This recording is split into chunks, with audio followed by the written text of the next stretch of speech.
Are you going to be like Jeremiah? See, Jeremiah was known as the weeping prophet. He would go throughout Israel declaring the Lord's warning, stating that if they did not turn from their wicked ways, that wrath was going to fall upon them. And while he was doing this, he was being mocked and persecuted heavily. And see, Jeremiah was not encouraged by the results that he was getting from these warnings. He didn't get to see a bunch of people turn from their wicked ways. Instead, he saw the opposite. He witnessed as people continued to indulge in their sinful, wicked ways, ignoring the Lord's warning and mocking him because of it. And through this, Jeremiah still continued to do what God was asking. He still went out and declared warning, though no one was listening.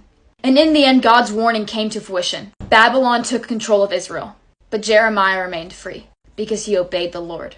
Now, I'm not saying that if you obey the Lord that you're going to be rewarded heavily, at least not here on earth. But what I'm asking you is, are you willing to be like Jeremiah? Are you willing to step out in faith, doing what God is asking you to do regardless of the results that you see, regardless of how confusing or discouraging it seems to be? Because I'm sure that Jeremiah was confused and discouraged. He was obeying the Lord in these warnings and nothing was changing. In fact, the opposite continued to happen. But he did not let his circumstances define his obedience to the Lord. And we shouldn't either. I know that trials are hard and life is tough. When you're doing what God's asking you to do and you don't see results, it can be so discouraging. But I want to encourage you to keep being like Jeremiah.